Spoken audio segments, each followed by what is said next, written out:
देश के अंदर कोरोना से बड़ी लड़ाई को राज्य की सरकारें और केंद्र सरकार मिलकर लड़ रही है। यहाँ दीदी को छोड़, दीदी तो सिर्फ चुनाव लड़ रही, कोरोना से क्या लड़ेगी दीदी? तो चुनाव लड़ने से पहले हर जगह जाइए, उनका वर्कर कहता खेला होवे, अब खेला होवे तो खेला में उतरोगे तब तो खेलोगे। पहले स्ट्रेचर पर बैठा हुआ आदमी कभी खेलता है? फुटबॉल के मैच में कुर्सी पर बैठा हुआ प्लास्टर लगा हुआ खिलाड़ी, दीदी तो पहले अपने को रिटायर हार्ट कर लिया और इल्जाम दे दिया नंदीग्राम के लोगों को। नंदीग्राम के लोगों को दिल पर ठेस पहुंची। जिस दीदी को दीदी बनाया था वो दीदी नंदीग्राम के लोगों को इल्जाम लगा रही थी।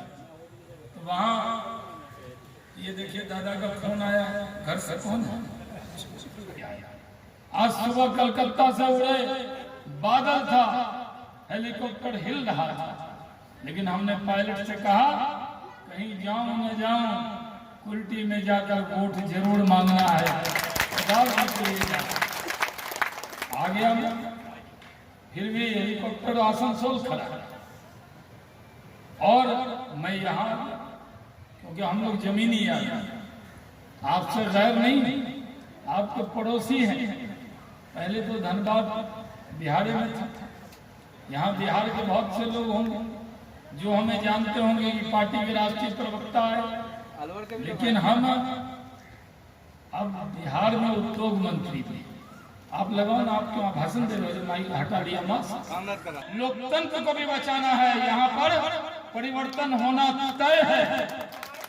उस परिवर्तन में कुल्टी विधानसभा से भी जब तक पोद्दार जी जीत कर नहीं जाएंगे तो परिवर्तन का पूरा मजा नहीं आएगा।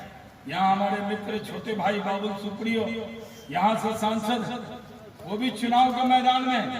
मैं आपके बीच में कहने आया हूँ, बड़ी रणनीति से चुनाव लड़ रहे हैं। बाबुल सुप्रियो भारत सरकार मंत्री है, विधानसभा का चुनाव लड़ रहे। मैं भारत सरकार मंत्री था स्टेट में, आज इंडस्ट्री मिनिस्टर हूँ। बिहार में उद्योग लगे तो कोई बिहारी इधर उधर जाने वाला? तो कठिन काम हमें मोदी जी ने दिया कि जाओ शाहनवाज, मुझे कहा जाओ कश्मीर और कमल खिला के दिखाओ। तो मैं कश्मीर गया और कश्मीर में कमल खिला के दिखा दिया। और हम यहाँ आए, हमारी सभाओं में टीएमसी वाला खेला हुए खेला ही खत्म कर देंगे तुम्हारा। यही आसनसोल में आज बीजेपी के बारे में टीएमसी के लोग क्या कहते हैं? सांप्रदायिक पार्टी। अजब दीदी, जब आप बीजेपी के साथ थी, जब बीजेपी ने आपको छुक गाड़ी रेलगाड़ी का मंत्री बनाया था, तब बीजेपी सांप्रदायिक नहीं थी। जब दीदी रेल चलाती थी तो अटल जी ने क्या किया? दीदी को रेल मंत्री बनाया। और हवाई जहाज का मंत्री किसको बनाया था? तो दीदी जब भारत सरकार में रेल मंत्री थी, उन्हीं के साथ हम हवाई जहाज के मंत्री थे। तो हम दीदी का स्पीड जानते हैं, 140 के स्पीड से दीदी रेल चलाएगी और जहाज के स्पीड से बीजेपी यहाँ पहुंच जाएगी। इसलिए भाई और बहनों, हम कहने आए बीजेपी सांप्रदायिक कैसे हो गई? अरे अगर बीजेपी सांप्रदायिक होती तो मेरे नेता अटल बिहारी वाजपेयी ने अपने से ऊंची कुर्सी पर डॉक्टर एपीजे अब्दुल कलाम भारत रत्न को बैठाया। मेरी पार्टी सांप्रदायिक होती तो शाहनवाज हुसैन आज कुल्टी में वोट मांगने नहीं आया होता। हमारी पार्टी एक बात जानती है, जो वतन से प्यार करेगा, जो भारत को जननी मातृभूमि मानेगा, जो भारत माता की जय कहेगा, जो हिंदुस्तान जिंदाबाद कहेगा, वो किसी भी धर्म का हो, जाति का हो, उसको हम अपने छाती से लगाने को तैयार हैं। मैं आसनसोल गया था, वहाँ सभा नॉर्थ कृष्णेंदु मुखर्जी दाके वो इलाके में गया जहाँ बीजेपी के लोग कभी ज्यादा सभा नहीं करते थे। कई नंबर वार्ड था दादा? आसनसोल के इलाके, वहाँ इतना मुस्लिम भाई लोग भी स्वागत किए, कहा परिवर्तन चाहिए, क्योंकि वहां पर तो टीएमसी के लोगों ने लोगों को ड्रग की आदत लगा दी, वहां 10 तरह की बीमारियां लगा दी। बंगाल में कम्युनिस्टों का आपने देखा, कांग्रेसियों को देखा, और जब कम्युनिस्टों का जुल्म एकदम आसमान पर पहुंच गया तब आपने एक बार दीदी को मौका दिया। अब दीदी को मौका दिया, हमारी भी दीदी, मैंने भी कभी नाम नहीं लिया, प्रधानमंत्री भी नाम नहीं लेते, बोलते हैं दीदी, ओ दीदी।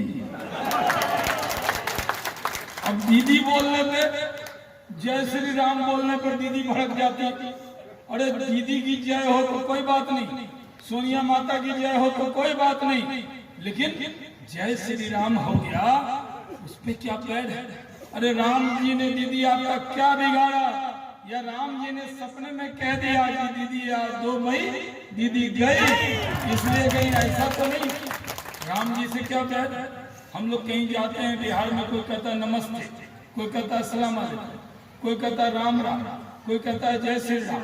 अभिवादन का तरीका है।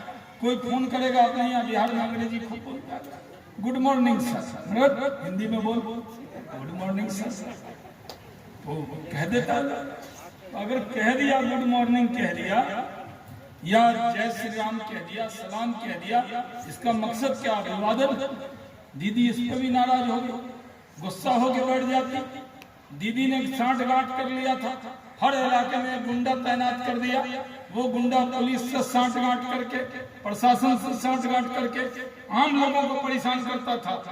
कट मनी लेने वाली दीदी, आपने तो लोकसभा के चुनाव में कहा था कि हम कट मनी वापस कराएंगे, क्यों नहीं कराया आपने कट मनी? ठीक है, आप मत कराइए। 2 मई के बाद जिसने कट मनी खाया है उसको उल्टा करके उसके मुंह से कट मनी निकलवाएंगे, चिंता मत। भाइयों और बहनों, हम लोग तरक्की चाहते हैं, हम लोग विकास चाहते हैं, हम लोग बंगाल को सोनार बंगला बनाना चाहते हैं। हम बंगाल को वो बंगाल बनाना चाहते हैं जो बंगाल का सपना रविन्द्रनाथ टैगोर और डॉक्टर श्यामा प्रसाद मुखर्जी ने देखा। हम बंगाल को आगे ले जाना चाहते हैं। नरेंद्र मोदी प्यार करते हैं बंगाल के लोग। कौन कहते हैं? मैं आपसे कहने आया कि हम लोगों को समाज में किसी को छोड़ कर नहीं चलेंगे, हम सबको लेकर चलेंगे। हम लोग एक पैमाना लेकर चलेंगे कि समाज में किसी को नाजायज परेशान नहीं करेंगे। जो यहाँ पर भाई बहन आए इतनी बड़ी तादाद में, उनसे कहना चाहता हूँ, कोरोना काल में भी आप आए हैं, मास्क पहन कर आए हैं, सोशल डिस्टेंसिंग का ध्यान रखा है। हम लोगों ने पूरा यहाँ पर मंच पर चढ़ने वालों पर 2-2 गज की दूरी देखिए, ये भी लगा के रखी। 2 गज की फोटोग्राफर जरा 2 गज हटा, 2 गज की दूरी लगा के रखी। इस काल में भी आप इतनी बड़ी तादाद में आए। मैं आज आपको कहना चाहता हूँ, आपकी उम्मीदों पर खड़े उतरेंगे। दीदी हमारी भी थी, आपकी भी दीदी थी, लेकिन क्या करें, अब दीदी दीदी नहीं रही, पीसी हो, दीदी बुआ हो गई। और बुआ दीदी जो होती है, जब उम्र बढ़ती है तो लोग बुआ जी भी कहते हैं कि नहीं? हमारी तो दीदी है, लेकिन बंगाल के नौजवानों की बुआ बन गई। लेकिन बुआ बंगाल के नौजवानों की नहीं बनी, सिर्फ अभिषेक की बुआ बन गई। मेरा अभिषेक कैसे कमाएगा, कैसे कोयला में माल कमाएगा, कैसे कटमनी वसूलवाएगा, कैसे पैसा जमा करेगा। दीदी को बंगाल की चिंता नहीं, अभिषेक की चिंता। पहले दीदी को बंगाल के लोग बहुत अपना मानते, वो गरीबों की तरह रहते थे, लेकिन दीदी तो हवाई चप्पल पहनकर चलती, लेकिन अभिषेक बड़ी बड़ी गाड़ी में घूमता। क्या हो भाई, कौन सा कारखाना खोला था उसने, कहाँ से आ गया माल इतना? ये देखिए टीएमसी का नेता, पतला पतला नेता टीएमसी का 10 साल में मोटा मोटा हो गया। भाइयों, ये मोटे मोटे नेताओं का वजन घटवाना है, इसलिए इस हो गया ना। ठीक है, आज आपको कहने आया, इस बार परिवर्तन तय है। किसी के बहकावे में मत आइएगा, किसी के कान, आपके यहाँ हमारे यहाँ कान फुकवा सा होता है, कान में आके फूके, जीत रहा है, वो हार रहा है, ये अच्छा नहीं, वो अच्छा नहीं। पार्टी के जो लोग हैं उनसे भी कहना चाहता हूँ, एकजुट होकर चुनाव लड़िए। एक एक सीट का महत्व है, मिलकर लड़िए। ये बड़ी लड़ाई है, इसमें कोई छोटी मोटी बात होगी तो हम लोग आपस में बैठ के कर लेंगे, लेकिन सवाल जब बंगाल को बचाने का हो, परिवर्तन का हो, तो उसमें हमें कहीं से चूकना नहीं है, बल्कि हम लोगों को पूरी जिताना, हम लोगों को आगे ले जाना। ये कोरोना का संकट आया है, इस संकट में हमको इस बात का ध्यान रखना है कि आइंदा कोई दिक्कत नहीं आए, दुश्वारी नहीं आए। तो मेरे आने की लाज रखिएगा। कोरोना काल में भाषण छोटा होना चाहिए, ज्यादा देर लोग बैठ जाएगा वो भी नहीं। आप लोग मास्क में आए, आप उद्दार जी को भारी बहुमत से जिताइए। मैं आपको एक वचन देकर जाता हूँ, उद्दार जी जीत कर जाएंगे, सरकार हमारी बनेगी, तो हम आपके यहाँ हाजिरी देने के लिए, आपका अभिवादन करने के लिए, आपका शुक्रिया अदा करने के लिए फिर से कुल्टी आएंगे। बहुत बहुत धन्यवाद।